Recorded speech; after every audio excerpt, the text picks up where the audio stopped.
Hey guys, tonight we're not in the comfort of our beds, scrolling through history on glowing rectangles. Instead, you crouch in the dry savanna heat of East Africa about 2.5 million years ago. The year is so ancient it doesn't even have a number you can picture. Long before pyramids, long before mammoths, long before anyone had the bright idea of stacking stones into walls, the sun burns down from a pale sky, vultures circle above, and you're standing among a scattered mess of cracked animal bones. A river cuts shallow through the grasslands nearby, its water reflecting the dull color of dust. Insects buzz at your ears, and in front of you, a few short, long-armed figures hunch over the carcass of a zebra, tapping at rocks with deliberate movements. It's not glamorous, and honestly, you probably won't survive this. The air smells like rot, predators are lurking at the edges of sight, and your best defense right now is a jagged bit of stone that might cut your own hand if you grip it wrong. But what you're seeing is extraordinary. The first flickers of deliberate human thought, Homo habilis, handyman, is shaping stone flakes to carve into meat. The brain in their skull is only about half the size of yours, but it is already beginning to ask, what if I hit this rock against that one? That tiny question changes everything. Before we get into it, here's the deal. If you're enjoying this trip into the dawn of human intelligence, don't forget to like and subscribe, comment your location and local time right now. Let's see where across the world you're listening from as we travel back millions of years together. And as always, settle in, close your eyes if you want, and let's walk through the story of how we learn to think. The world of Homo habilis is not gentle. These small beings, standing barely 4 feet tall, are surrounded by dangers that would give even modern survival experts nightmares. Lions lurk in tall grass. Hyenas chatter at night. Crocodiles slide through riverbanks with jaws like bear traps. Without sharp claws or fast legs, your only shot at a meal, never mind safety, is to outsmart the competition. That's where rocks come in. Not just any rocks, though. You notice how one figure, squatting low, takes a rounded cobblestone in one hand and smacks it against another. The strike sends a sharp flake flying off. This isn't random breaking. After a few strikes, they have a razor-edged sliver of stone. You can almost hear the thought process. This edge cuts. That bone has marrow. If I open it before the hyenas do, I win. Congratulations, you just witnessed one of humanity's first aha moments. The flakes scatter around the ground, littering the earth like primitive razor blades.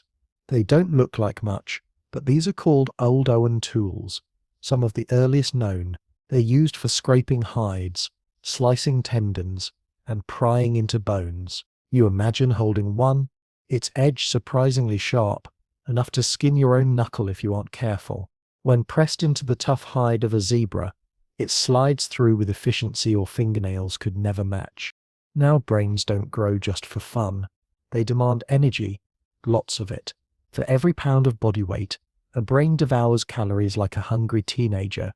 And here's the twist.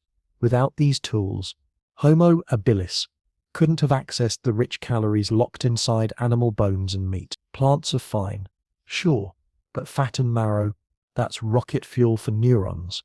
So every time a stone flake opens a carcass before scavengers strip it clean, it's not just dinner, it's an investment in a bigger, smarter brain.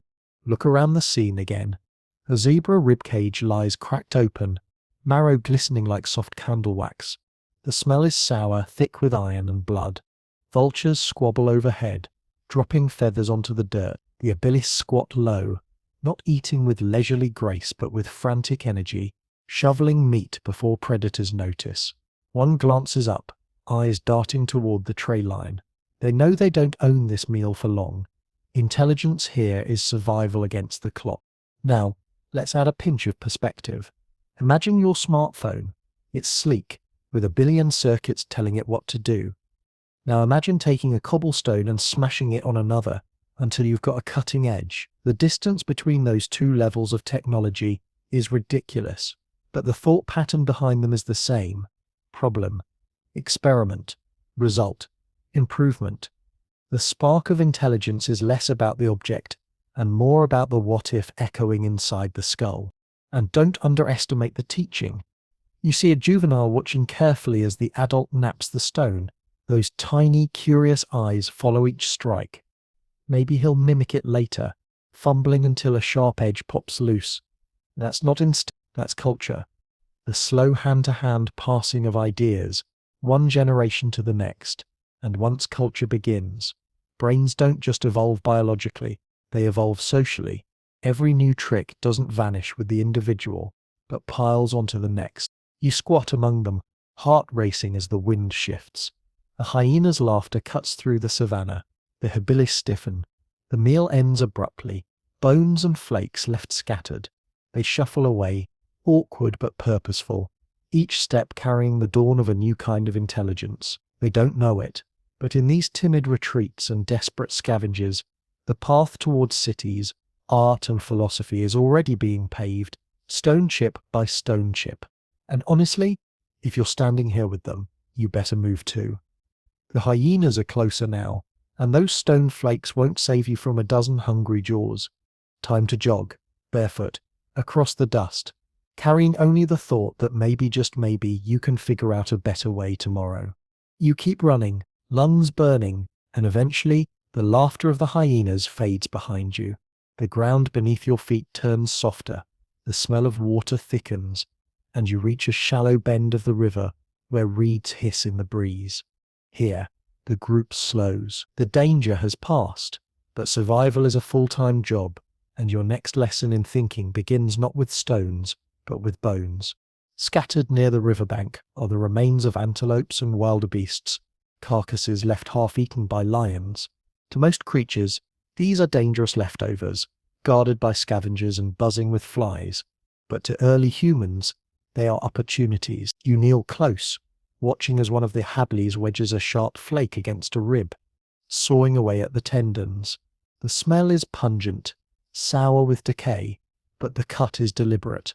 The meat may be rank, but the marrow sealed inside the bones is still rich. And marrow, as strange as it sounds, is why your brain is sitting here thinking about it. Inside those bones lies a dense, fatty treasure chest of calories, the kind of high-octane fuel a brain craves. Grass won't cut it, fruit is seasonal, but fat and protein, that's steady power. And once you have stone tools, you don't need to wait for scavengers to finish the job. You can split open a femur and scoop out the waxy inside yourself. Picture it. One habilis lifts a hefty stone in both hands and smashes it down on a bone. The crack rings out across the savannah, startling birds from the reeds. The marrow oozes like pale butter, thick and greasy. Fingers dig in, smearing across lips, leaving shiny streaks on faces. Primitive, yes, but every bite is another drop of gasoline poured onto the engine of intelligence. Now, brains are greedy. Modern humans spend about 20% of their daily calories just keeping the brain humming. That's like running a gaming laptop constantly in the background of your body. Back then, with smaller brains, the percentage was lower, but still, those neurons were costly. A zebra's leg bone might make the difference between dull starvation and the growth of synapses that spark new thoughts. Every meal wasn't just survival, it was evolution, choosing who got smarter. It isn't just about food though, it's about timing. You notice the habilis moving with urgency, glancing over their shoulders. They're not apex predators, they're squat scavengers darting in for a quick bite before danger comes back. Intelligence, here, isn't some luxury for daydreaming philosophers. It's the razor edge between grabbing marrow and being marrow. Thinking means scanning the horizon while eating, balancing hunger with the risk of becoming food yourself. Still, the advantages are piling up. You can imagine the logic swirling, primitive but real. Lions eat meat that leave bones. Bones hide marrow. Rocks open bones. Therefore rocks food. That's not instinct. That's problem solving.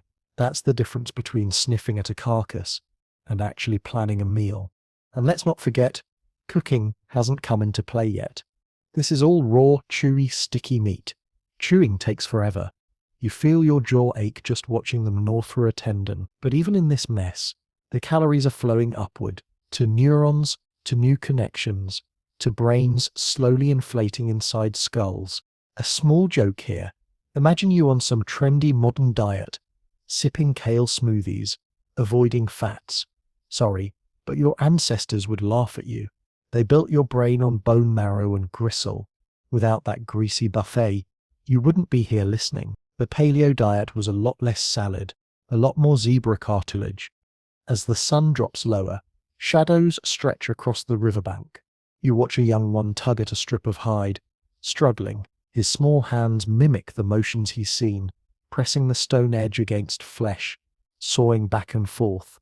It's clumsy, but it works. That's the beginning of teaching, of knowledge passed down not by genes but by learning.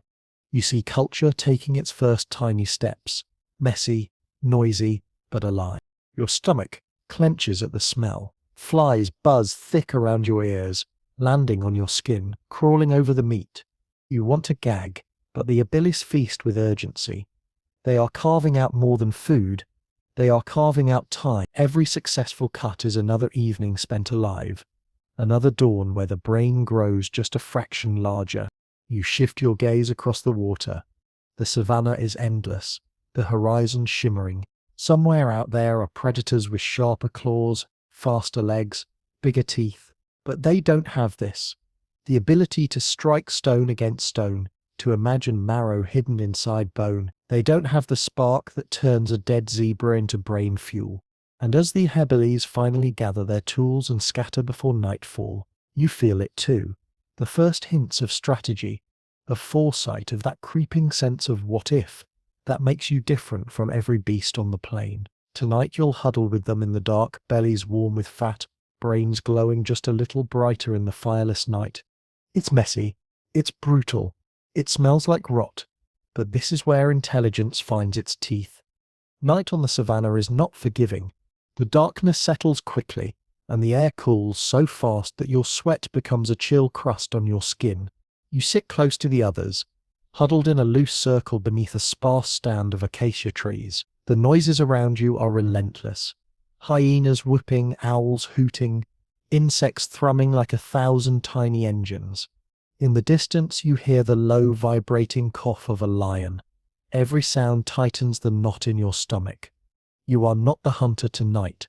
You are the snap. And yet, something extraordinary happens. A faint glow flickers in the center of your little group. Not lightning, not a brush fire racing across the grasslands, but a small, controlled blaze. Homo erectus, your evolutionary cousin, standing taller and with a brain nearly double the size of a Bellis, has done something miraculous. They have coaxed fire to stay with them, to sit at the heart of their world like a captured sun. At first, fire was only something stolen. Lightning strikes would set dry grass ablaze, and clever hands would carry embers, tending them carefully. But now, around 1 million years ago, humans aren't just finding fire, they're keeping it alive. Later, they'll even learn to make it from scratch. But this is the dawn, the ability to guard flame as if it were a child. The warmth hits you instantly. Your shivering slows. The crackle of branches keeps predators at bay. The smoke drives away mosquitoes. Suddenly, the night is no longer just terror, it's opportunity. Around this blaze, you see something new. Time to think. You watch one figure place a chunk of meat near the flames. At first it smokes and sizzles awkwardly, but then a smell fills the air, unlike any you've known, a roasted aroma, rich and mouth-watering. The meat chars, softens, and becomes easier to chew.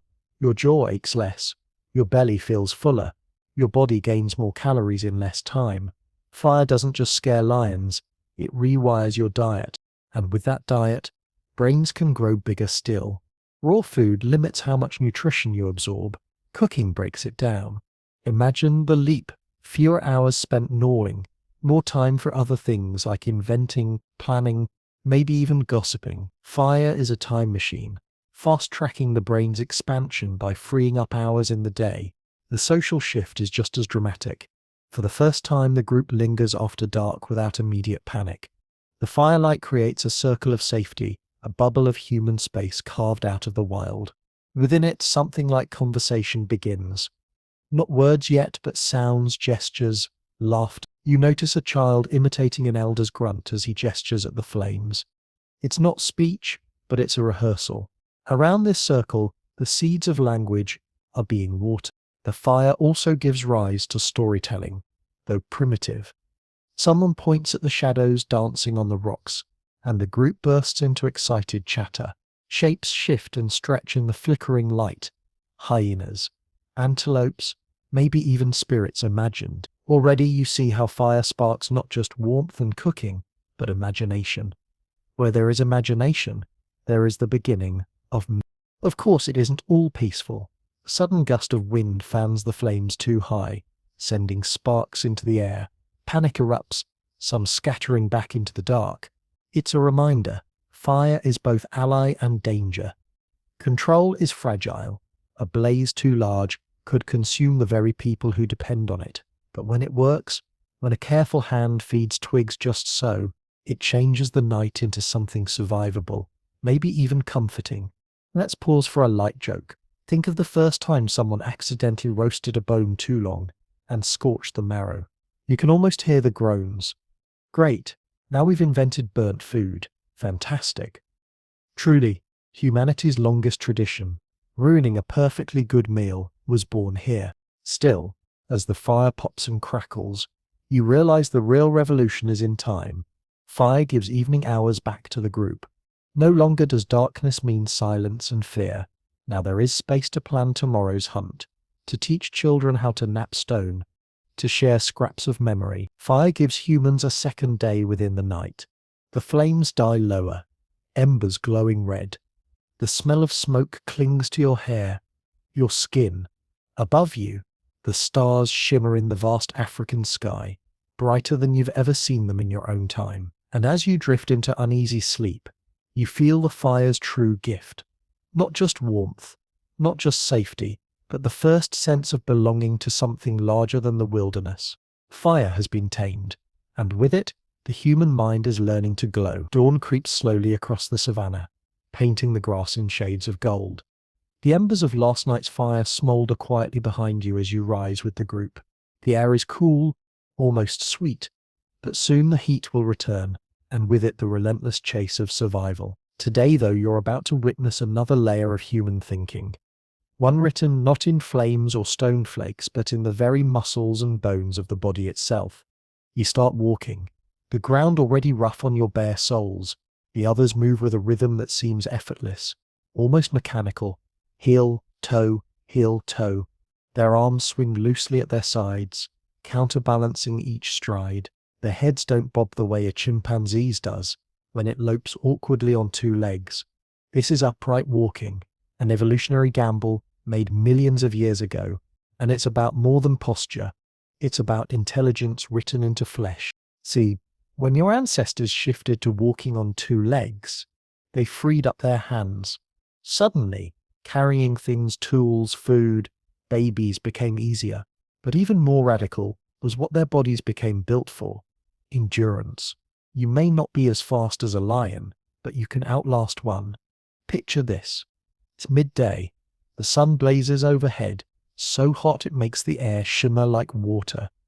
Most animals retreat to shade. Lions pant, tongues lolling, conserving strength. But the humans keep moving. Their secret weapon? Sweat. Your entire body is covered in sweat glands, pumping out moisture that cools you as it evaporates. Add in your lack of thick fur, and you've got the savannah's strangest marathon runner. You're watching persistence hunting in action. A group of humans trots after an antelope, not sprinting, not charging, just jogging. At first the animal easily outpaces them, but it can't sweat like you can. Each time it sprints away, it overheats. Each time the humans jog up again. The antelope grows weaker, hotter, more desperate. Hours pass. The antelope stumbles, collapses, and finally, the humans catch up, calmly, almost casually. They finish it with spears tipped in sharpened stone. Dinner isn't taken by speed or strength, but by patience, planning, and the strange biological design of your body. Think about that. Running prey into the ground requires not only endurance but foresight. You have to anticipate where the animal will flee, ration your own energy, and communicate with others to surround it. It's physical intelligence, brains and bodies working as one system. And this changes more than your menu. It changes your mind. Hunting this way demands cooperation. One runner signals to another. A child carries water gourds. Learning by watching, the whole group must trust the plan. Suddenly your survival depends not just on your own legs, but on shared strategy. That means memory. That means imagination. That means the first threads of community intelligence woven into every sweaty mile. Of course, it's not glamorous. You're drenched, dust clings to your skin, and your lungs burn. The antelope carcass stinks by the time you reach it. But when the group feasts later, their brains swell with calories, their muscles rebuild, their children grow, and deep inside, neurons spark new connections, because every run is a lesson in planning, every success a reinforcement of the idea that foresight pays. Here's a cheeky modern thought. You might brag about your 5K run on Instagram, but your ancestors, they were running marathons barefoot, chasing literal dinner. No medal, no hashtags, just survival. And if you didn't finish, you didn't eat. By nightfall, the group gathers again by the fire. Children sit wide-eyed as elders mime the chase, arms pumping, voices rising with excitement as they describe the collapsing antelope. It's more than bragging, it's teaching, replaying the hunt so others learn the strategy. And as shadows leap in the firelight, you realize something subtle. This isn't just endurance running, it's rehearsal, memory. The group is beginning to carry not just meat, but stories. The intelligence of your species is not only in your skull, it's in your tendons, in the rhythm of your lungs, in the salty streams of sweat that cool your body while every other creature pants in exhaustion. To think like a human is to run like a human. Slow, steady, relentless, and with a vision that stretches beyond the horizon. So tomorrow, when the hunt begins again, you'll lace up, well, not shoes, just calloused feet, and take your place in the strange marathon that turned bone and sweat into thought. The next morning, you wake not to the sound of predators or the glare of the sun, but to the steady clack of stone on stone. It's a rhythm that echoes across time, sharp and metallic, like the first percussion instrument ever invented. You shuffle closer to the source, and there it is, a figure crouched over a slab of rock, hands working with deliberate patience. This is no random smashing anymore. This is craft. Welcome to the Aeolian hand axe. Around 1.7 million years ago, humans, or rather Homo erectus, begin shaping stone into something symmetrical, beautiful in its simplicity. It's not just a shard chipped off a cobble. It's a tool made with intention, with a blueprint in mind. Imagine holding it, almond shape tapering to a sharp point, edges flaked evenly on both sides. It fits perfectly in your palm, heavy but balanced. It's the Swiss Army knife of the Stone Age. And here's the kicker. It doesn't happen by accident. To make one, you need a vision of the final form before you start striking. That means planning. That means foresight. You look at a lump of basalt or flint and see not a lump, but a tool waiting inside. That mental leap, the ability to imagine something that isn't there yet, is a hallmark of advanced intelligence. You crouch beside the maker, watching as flakes peel away with each strike, leaving razor-sharp edges. Tiny chips scatter onto the ground, glittering like dull glass. The rhythm is mesmerizing, and you realize something profound. This is the first technology that requires teaching. Aldo and flakes, maybe you could figure those out by trial and error. But a hand axe? That takes demonstration, patience, and a bit of nagging from your elders. You notice a younger one trying. He smashes the stone too hard, splits it wrong, and ends up with a useless chunk. He frowns, tosses it aside. The elder clicks his tongue, reshapes another, shows the angles. The child watches again, slower this time, more precise. This is culture in motion, knowledge transmitted not by genes but by memory and imitation. The uses of these hand axes are endless. They slice meat, scrape hides, chop wood, dig roots, even crack bones for marrow. They're like the first multi-tool, carried everywhere, shared, treasured. Archaeologists find them scattered across Africa, the Middle East, and Europe, unchanged in design for over 1 million years. Imagine that, a tool so perfect, it didn't need upgrading for longer than all of recorded history combined. Of course, perfection doesn't mean comfort. Your hands ache from gripping the stone. The flakes slice your skin if you're careless, leaving raw nicks that sting with dust. But when you finally hold a finished hand axe, there's a thrill to it. This isn't just survival, it's pride, it's identity. Think of the conversations, gestures and grunts that must have buzzed around these tools. Mine's sharper than yours.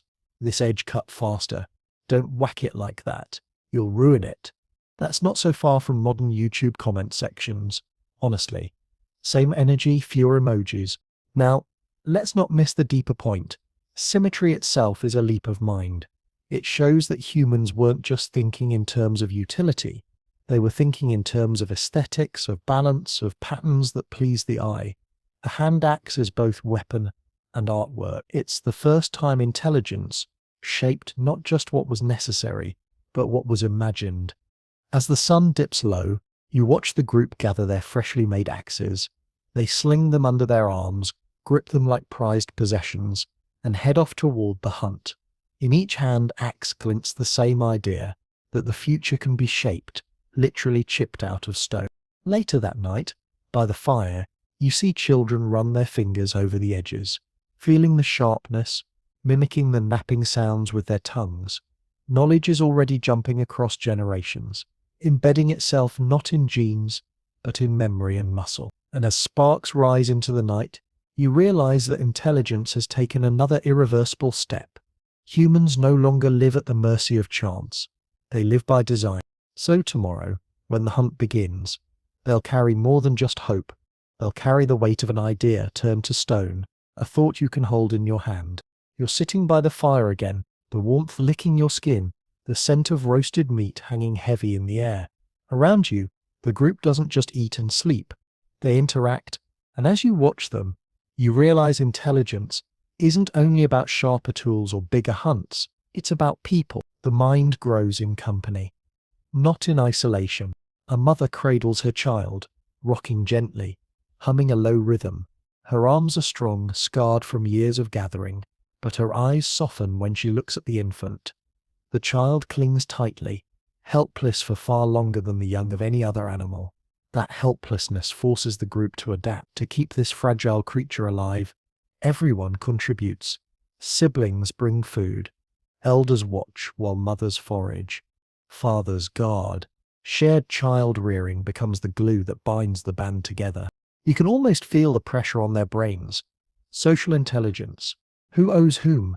Who cares for whom? Who is trustworthy and who is lazy? These aren't idle questions. In a world this harsh, the wrong alliance could mean starvation, or worse. And so, the brain stretches to handle not just spears and stones, but relationships. Take grooming, for example. You see one adult picking carefully through another's hair, removing ticks, scraping dirt. It looks mundane, but it's loaded with meaning. Each pluck of a parasite says, "I'm here for you. We're bonded." It's the earliest currency of trust. You scratch my back. Literally, I'll scratch yours. And it's not all harmony. You notice subtle tensions. Two young males eyeing each other as they gnaw at bones, shoulders stiff, jaws set. A piece of meat gets tugged, growls rise, and for a moment you feel the tension sharpen like a spear point. Then an older female barks a harsh sound, shoving one aside.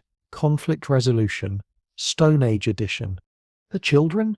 They're the real geniuses here. You watch them wrestle, copy the motions of tool-making, and squeal in delight when someone lets them hold a hand axe. Play isn't wasted time. It's rehearsal. Every tumble, every imitation, wires their brains for survival. Think about your own world for a second. Modern office gossip, playground politics, reality TV drama, it all traces back here. Your ancestors were already building mental spreadsheets of alliances and rivalries. Who's reliable? Who cheats? Who shares food and who hoards? These questions forced brains to grow, because survival wasn't just about catching antelopes. It was about navigating the complicated jungle of other humans. At night, the group clusters tighter. One person gestures toward the horizon, miming the shape of an elephant's tusk. The others grunt in acknowledgement. They're sharing information, warning of danger, planning hunts, Not yet words, but a proto-language of signs, sounds, and memory. You can sense it. Intelligence sparking not in isolation, but in dialogue. And here's a cheeky truth. Your brain is obsessed with other people. Even today, most of your thoughts revolve around them. What they said, what they'll do, whether they like you. That obsession is ancient. Without it, your ancestors wouldn't have survived. Alone, they'd have been picked off in the dark. Together, they became something more. The fire pops, sparks shooting upward. You notice how the group leans toward each other in the glow, bodies overlapping, hands brushing, bonds are reinforced here in the circle. You can almost see the neural circuits strengthening, pathways of memory and trust weaving thicker every night. In the morning, they'll hunt again. But tonight, something more powerful is happening. The slow birth of society, shared parenting, alliances, play, conflict, all feeding the same fire of intelligence. You lean back, letting the warmth soak your bones, and realize the human brain is not just a tool for solving problems. It is a social organ, sculpted in the flames of connection. The days roll into weeks, and the world shifts under your bare feet.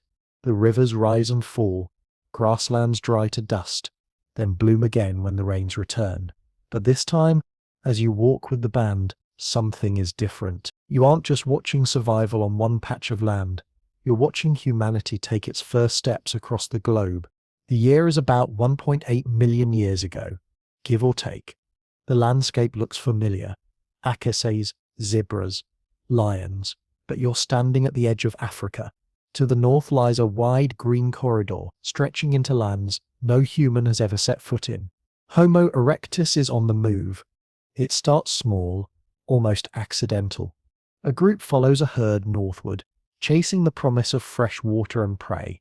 The grass underfoot feels the same, the air smells the same, but with each step, the world tilts toward the unknown. Within a few generations, humans trickle into the Levant, into Eurasia, into places colder, stranger, and more demanding than the African cradle they left behind. You walk with them, through dry savanna, over rocky hills, into forests where the air drips with damp moss instead of dust. The sun feels different here. The night's colder. The fire you carry isn't just convenience anymore. It's life.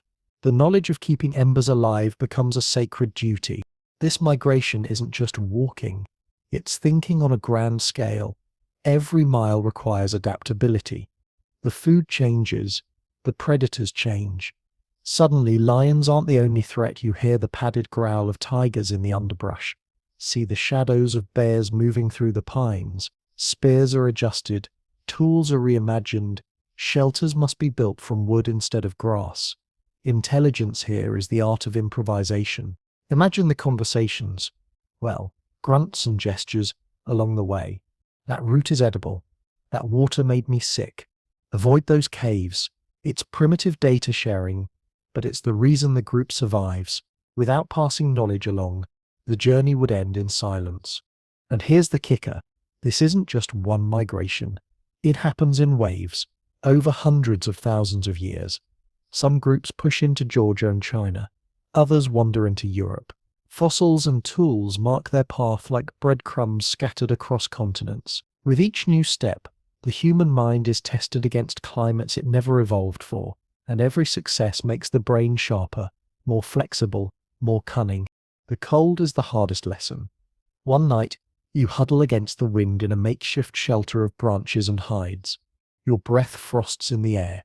Your fingers ache. Your stomach gnaws at itself. This isn't Africa. This is a place where winter kills without mercy.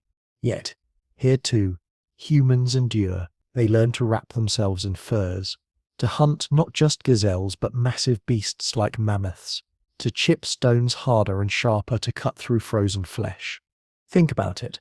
No other animal uproots itself like this. Chimpanzees stay in forests.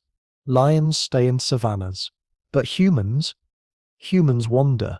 Curiosity, desperation, or just stubbornness. It doesn't matter. What matters is that the brain learns to ask, what if there's something better over the horizon? That question alone separates survival from stagnation. Here's your cheeky reminder. Next time you complain about moving apartments, remember your ancestors walked out of Africa with nothing but stone tools, fire, and hope. No U-Haul, no GPS, no takeout delivery, just raw adaptability. As you trudge north, the stars above become your map. You can almost feel the patterns pressing into memory. This cluster leads to water. That one points back south. Intelligence is stretching again, now not only in tools or social bonds, but in navigation, in the mental mapping of worlds unseen. By the time you sit down at the next fire, you realize you're no longer watching creatures trapped in one ecosystem. You're watching the first global explorers, driven by hunger, fear, and maybe a strange curiosity that won't quit. Their footprints are the earliest ink on the world's map, each step writing a chapter in the story of thinking. The dawn of human intelligence isn't just in the tools they carry, it's in the paths they dare to walk. The air feels heavier now, sharper, colder. You've crossed far from the warmth of Africa, and the ground beneath your feet is no longer savanna grass, but damp earth scattered with pine needles. You hear new sounds here, deep winds rushing through forests, the sharp crack of ice forming at night, and in this new world, you are not alone. Ahead of you, in a rocky clearing, figures move with a familiarity that makes your chest tighten. They look human, but different, shorter, stockier, with wide chests and powerful arms. Their brows jut out heavily above deep-set eyes. These are Neanderthals, our cousins, masters of survival in the harsh climates of Ice Age Europe and Asia. You crouch and watch them work. One group is gathered around a carcass, an enormous woolly rhinoceros felled with thrusting spears. The smell of blood hangs in the cold air, iron-rich and sharp. The Neanderthals cut with precision, their tools more refined than the old hand axes you saw with Homo erectus. These are liverwire flakes, struck from stone cores with foresight and skill, each one planned like a sculptor envisioning the statue hidden inside marble. Their intelligence isn't just in the tools, it's in the cooperation. You see several individuals dragging massive bones toward a shallow pit, where they'll build a shelter. Large branches are leaned together, mammoth bones forming the frame, hides stretched across for warmth. Smoke curls from a central hearth, steady and controlled. The cold bites at your nose, but inside that shelter, you can almost imagine comfort. Firelight flickering against the walls, laughter or low hums echoing within. Hunting here is no persistent jog across open savanna. It's ambush, strategy, and brute strength. You watch a group spread wide, one circling to drive a bison toward hidden spearmen. Their timing is perfect, years of inherited knowledge guiding every step. When the animal crashes to the ground, their victory is not luck, it is calculation. And here's the real surprise, they care for one another. You notice an elder limping, his leg twisted long ago, healed badly. He should not have survived, and yet he did, because others must have fed him, protected him, carried him when he could not walk. That's compassion, the kind of social glue that demands thought beyond self-preservation. It's the difference between a pack animal and a thinking human. Around the fire that night, you notice something even stranger. One of the Neanderthals picks up a piece of red ochre, grinding it against stone. The powder stains his fingers. He rubs it onto his skin, onto the hide he wears. It's not practical, it's symbolic. Maybe for ritual, maybe for beauty, maybe for something in between. But whatever it is, it proves a spark of imagination glowing as bright as the fire.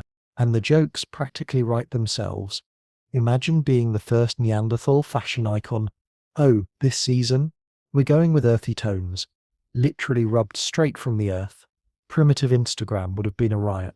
But the depth is real. These cousins aren't mindless brutes. They survive brutal winters, organize hunts, build shelters, maybe even sing around the fire. Their brains are nearly as big as yours, sometimes bigger.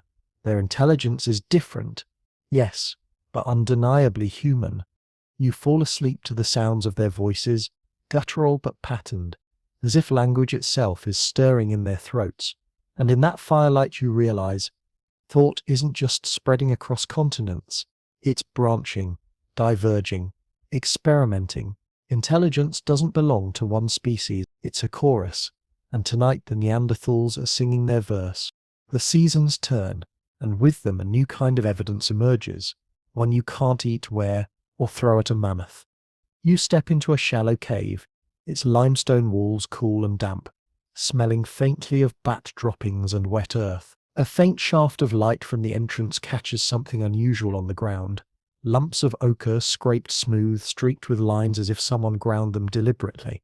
This is not survival in the ordinary sense. This is symbolism. For the first time, humans are leaving marks that mean more than function.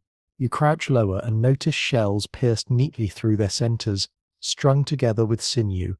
Someone wore these as ornaments. You pick one up, feel its smoothness against your thumb, and realize this is the earliest jewelry. It's a leap. Why decorate yourself when the cold bites at your bones and predators hunt at night? Because decoration isn't about warmth or defense. It's about identity. The person who wore these shells wanted to say something, even if the language wasn't yet words. I belong. I matter. I am more than flesh. Nearby, etched bones bear cross-hatched lines, deliberate and repetitive. They don't serve a practical purpose. They're not sharper for cutting, not stronger for hunting. They're marks for the sake of marks.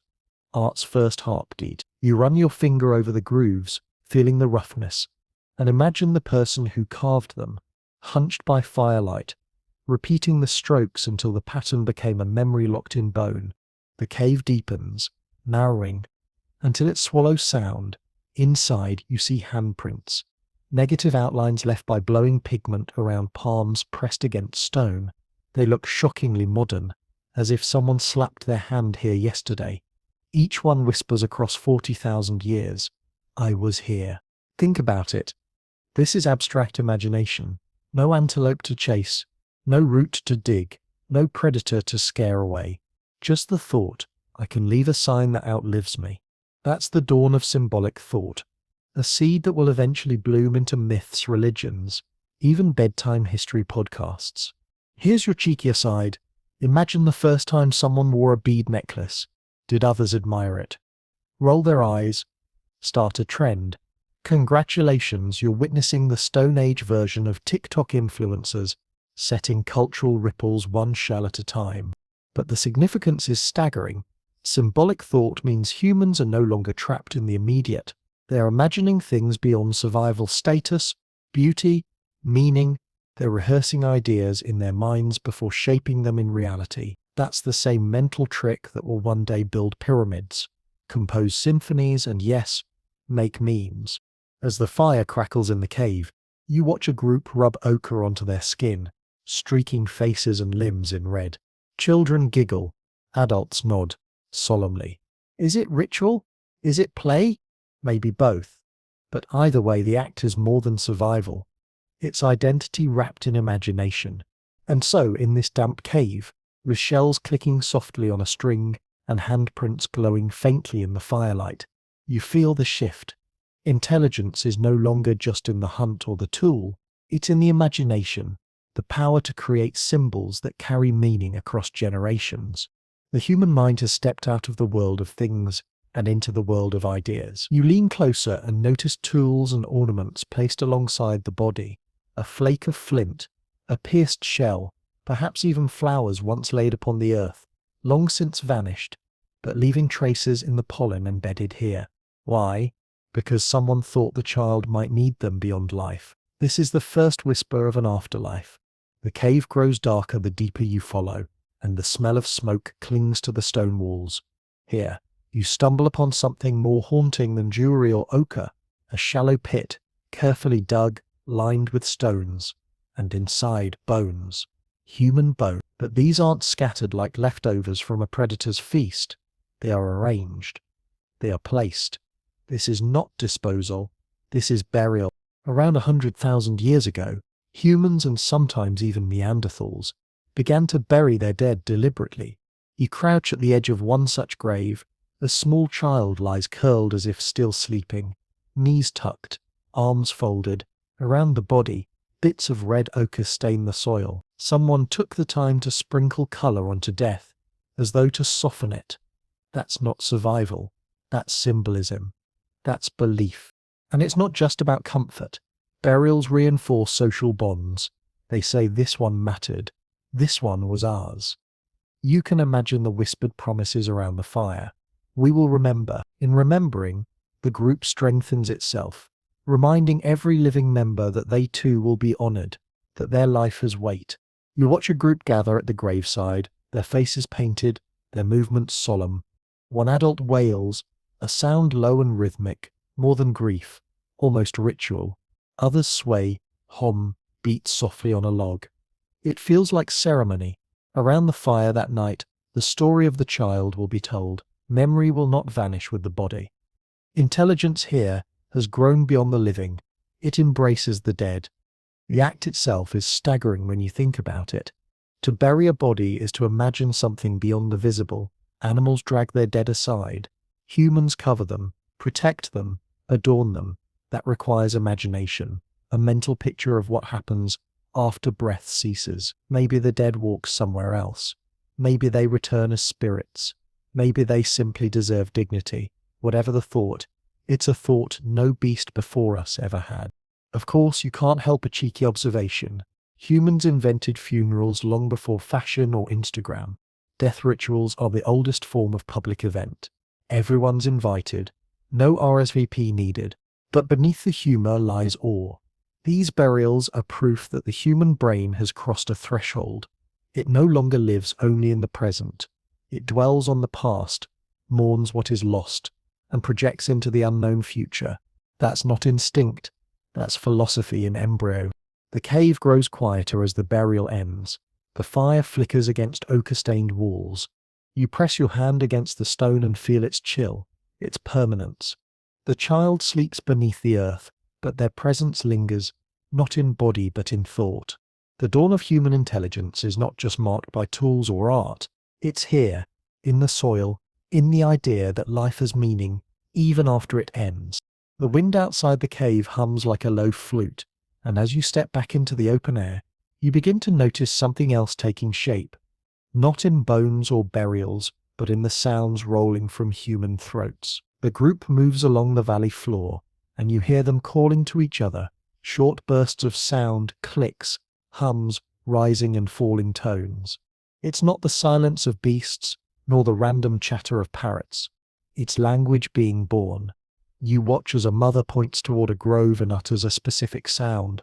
Her child repeats it, awkward but clear. Later, that same sound is used again by another adult, and the group shifts direction. This is no longer guesswork, it's vocabulary. Small, fragile, but growing like sparks in tinder. Think of what it takes to make a word. First you need the body for it, a larynx lowered in the throat, a tongue flexible enough to shape sounds, lips fine-tuned for articulation. By about 200,000 years ago, anatomically modern humans had all of that. And then you need the brain, a wiring dense enough to connect sounds with meaning, to let a grunt become not just noise but symbol. And with language comes memory. Around the fire that night, one man mimics the stance of a hunted antelope, thrusting a stick forward, while others laugh and echo his sound for antelope. Soon the word is carried from mouth to mouth, each repetition fixing it deeper in the group's shared knowledge. You realize what's happening. Stories are forming. The hunt isn't just an event, it's a tale that can be replayed, embellished and handed down. The leap here is staggering. With language, knowledge stops dying with the body. A lesson, where to find roots, how to nap a stone, which river harbors crocodiles, can be told, not just shown. It multiplies, spreading like fire. Intelligence doesn't just grow inside one brain, it leaps between them. And the rhythm. Some sounds rise in playful sing-song, mothers cooing to infants, shaping their mouths to new syllables. Others rumble low, warnings of danger. Some are jokes you can tell by the laughter that follows, even if you don't know the words. Humor itself is here, the playful twisting of meaning, proof that language is more than survival. It's joy. Imagine the first insult, probably something about clumsy stone napping, or the first compliment. Your hand axe is sharp enough to impress even the neighbors. These are not empty phrases. They are tools of bonding, ways of soothing conflict, of lifting spirits. Here's a cheeky thought. If you've ever lost your Wi-Fi and felt helpless, imagine what it was like before language. No words, just gestures. Communication now is the human superpower, the Wi-Fi of prehistory, connecting brains into a single network. The night deepens, and the fire glows red. You hear the group murmuring together, voices overlapping, tones weaving like a rough chorus. Children repeat words until they stick. Adults argue, gesture, laugh, sing. The sounds swell, echoing into the darkness, and you realize something profound. Humans are no longer bound to the moment. They can summon the past with memory, the future with plans, the unseen with story. The dawn of intelligence now has a voice, and once heard it will never be silenced. Language is thought spoken aloud, thought made shareable. With it, the mind is no longer locked inside one skull. It becomes a collective, and as you lie down, eyes heavy, the murmurs become lullabies, carrying you into sleep. You wake to a hush, the dawn air damp and cool. The group is moving into a new shelter, a limestone cavern whose entrance yawns like the mouth of the earth itself. The floor crunches with gravel under your feet, and the smell of back guano sharpens in your nose. But when torches are lit, the walls come alive in a way you've never seen before. Figures, animals and shapes leap out of the shadows, painted with red ochre, black charcoal, and yellow minerals ground to powder. Horses gallop in long lines. Bison twist their horns mid-charge. Mammoths loom with curling tusks. These are not doodles. These are visions. Around 40,000 years ago, the explosion of cave art begins. You watch as a man grinds pigment in a hollow stone, mixing it with spit, maybe fat. He dips a crude brush just hair tied to a stick into the slurry and drags it along the wall. Each stroke is careful, deliberate. He steps back, tilts his head, adjusts. There is intention here, an imagination, but it's more than recording animals. Look closer. Dots, spirals, zigzags, fill the gaps. These are symbols, abstract patterns. Not just I saw a horse, but this mark means something. The mind is playing with representation, turning thought into image. Then come the handprints. Children press their palms against the wall. Adults do the same. Others blow pigment through hollow bones, spraying outlines in red mist. The negative space glows, ghostly hands, stretching across time. You lift your own, pressing it against the same wall, and feel a shiver, because theirs are still here, whispering across 40 millennia. I existed. I mattered. Imagine the scenes around these paintings. Torches flicker. Shadows make the bison dance. The group gathers, pointing, gesturing, miming hunts. The paintings aren't just art. They're teaching tools, stories, perhaps even rituals to summon success. The cave itself becomes a classroom, a temple, a theatre, and let's not skip the humour. Someone must have been the first critic, squinting at a wonky-looking mammoth and grunting, "That's supposed to be a horse. Congratulations. You just witnessed the first art review." But beneath the chuckles, you can feel the gravity. This is the moment when intelligence spills outward into the environment, leaving marks that last longer than bodies. The mind has learned permanence. A hunt remembered in words dies when the storyteller does. A hunt painted on stone can outlive generations. The sheer creativity is breathtaking. Some paintings even layer animals, as if to show movement. A horse with many legs, a bison overlapping itself. That's proto-animation. The brain stretching to capture not just what is, but what happens. Imagination is sprinting ahead, outpacing survival, opening doors to dreams. The cave smells of smoke and pigment. The walls shimmer with images that flicker in the firelight, alive, moving, whispering. Children mimic the animals, waving sticks like antlers. Adults hum, clap rhythms, stomp feet in time. The art is not separate. It's part of a ritual, a performance. And as you step back, your torch sputtering, you realize this isn't just art. It's evidence that the human mind has broken free from the present. It can capture memory, project desire, and anchor both in color and shape. The dawn of human intelligence is no longer whispered in tools or gestures. It blazes now in ochre and charcoal, across cavern walls that still hold the breath of those who dared to imagine. The cave is quiet now, the paintings fading into the shadows as you step back toward the fire. But something lingers in the air, not just the smell of smoke and pigment, but rhythm. A hum, low and steady, rises from one of the group. Another joins, clapping hands in a syncopated beat. Soon voices swell together, weaving sound into something new. Tonight, you're hearing the dawn of music. It probably started simple, clapping, stamping feet, humming along with the heartbeat of the group. But here in the Upper Paleolithic, around 40,000 years ago, music becomes more than noise. It becomes crafted. You hear a hollow bone lifted to lips, breath pushed through, producing a wavering whistle. A flute carved from the wing bone of a bird, its finger holes drilled with precision. The sound is haunting, like wind caught in stone corridors.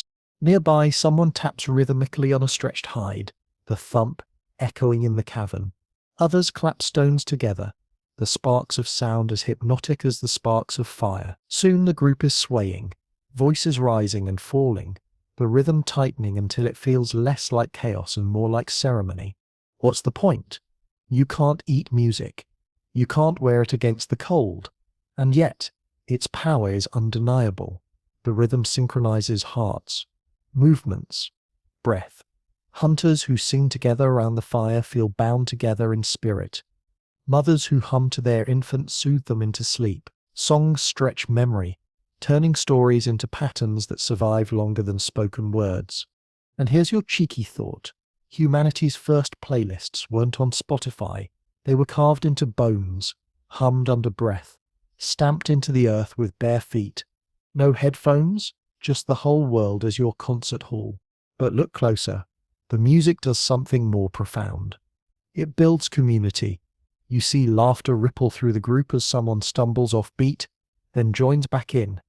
You see children wide-eyed, clapping clumsily, learning by imitation. You see sorrow too, a wail drawn into melody when an elder's memory is spoken in song.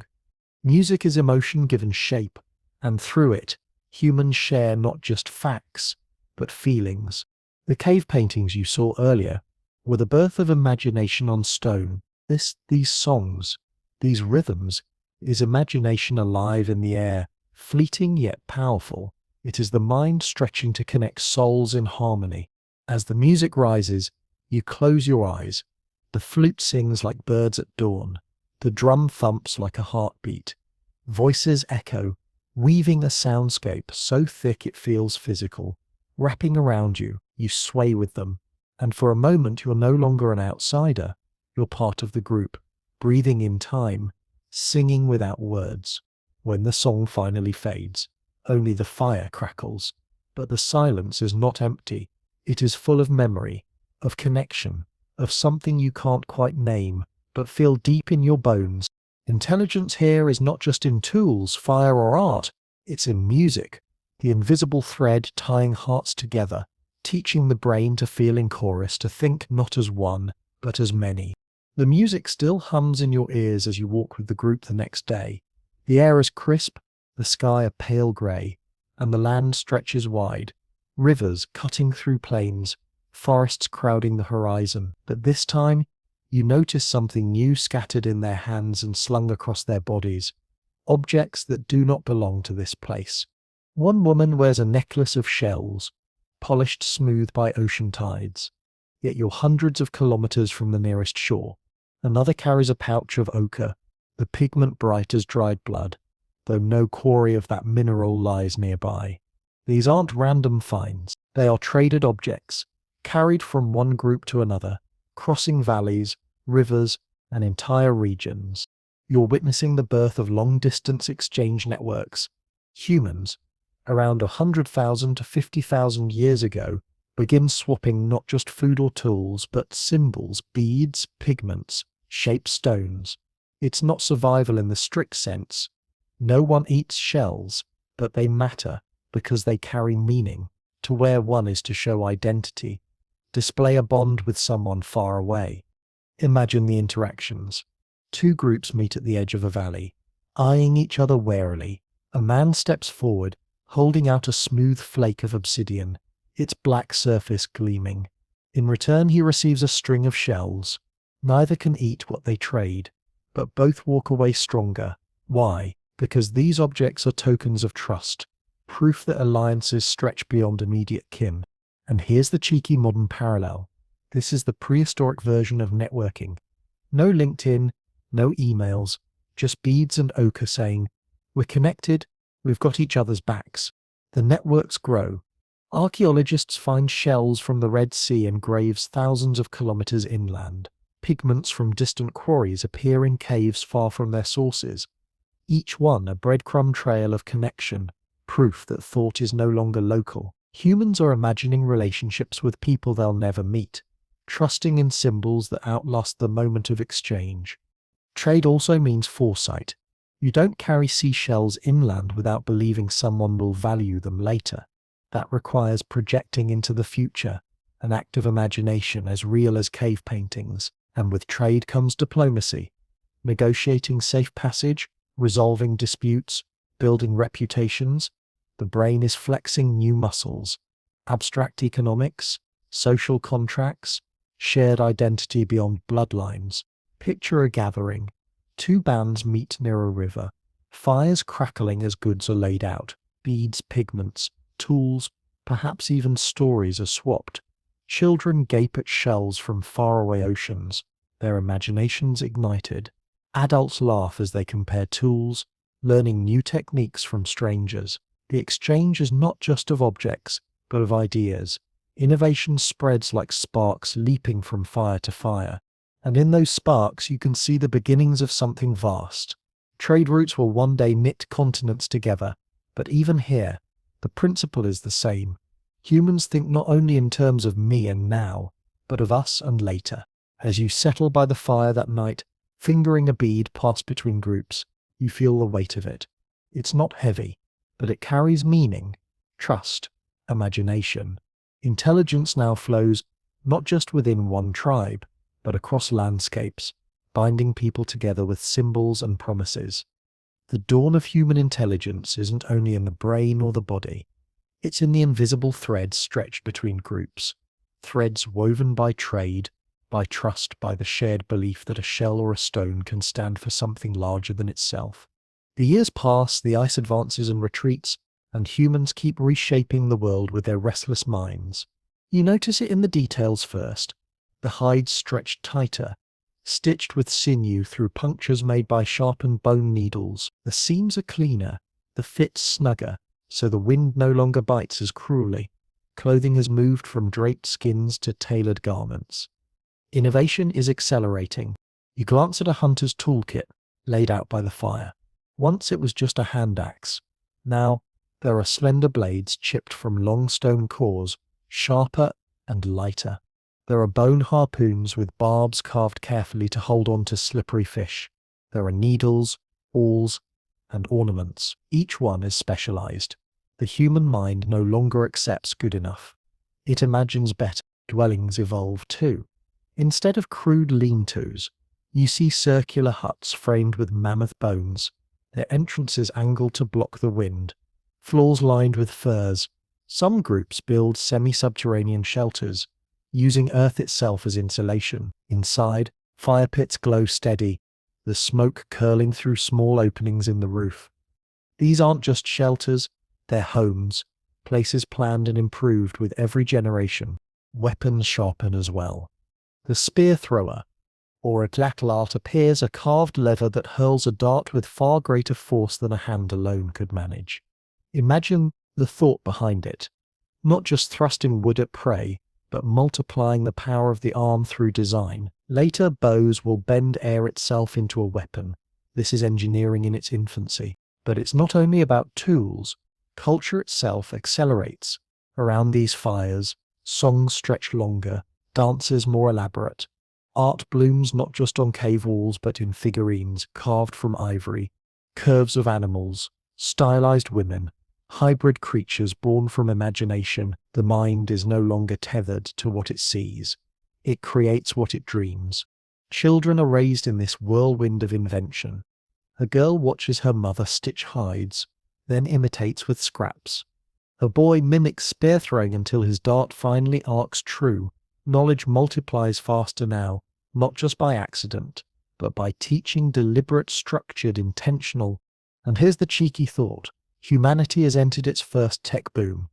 Forget Silicon Valley, this is Flint Valley, and the new gadgets are bone needles and spear throwers.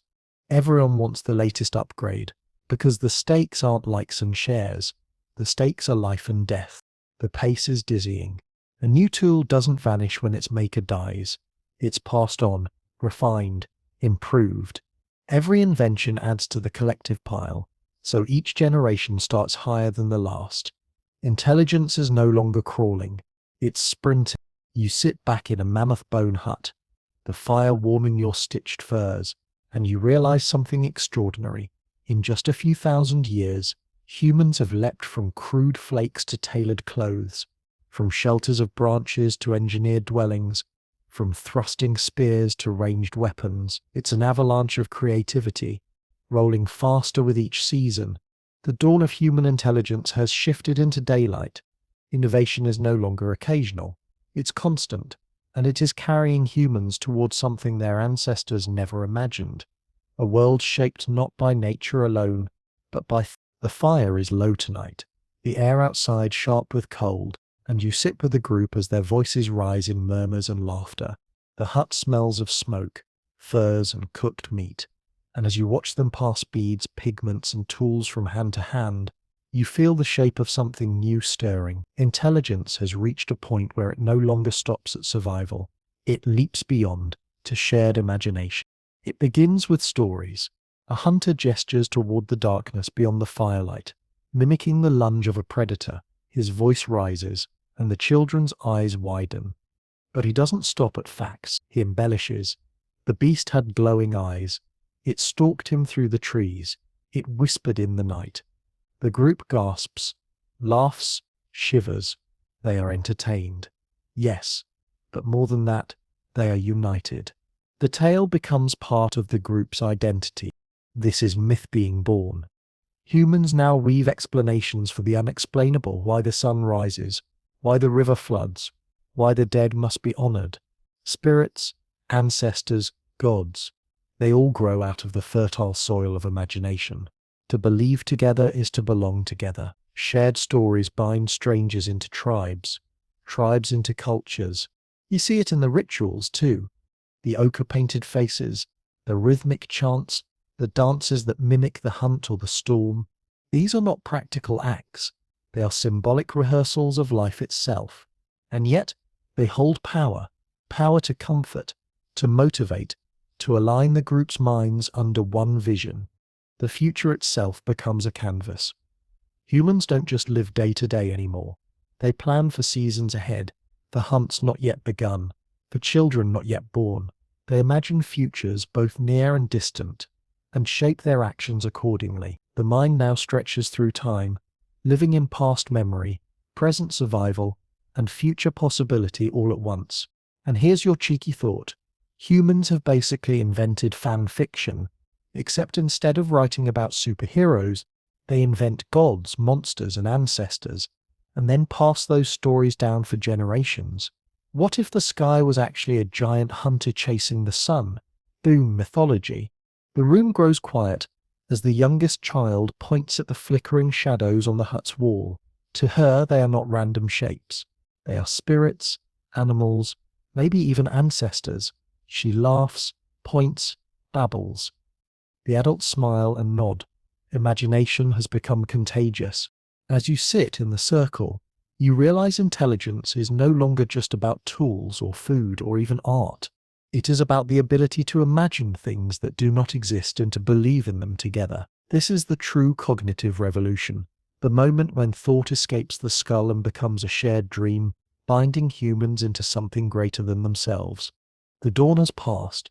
Now the fire of imagination burns full and steady, lighting the path from survival to civilization.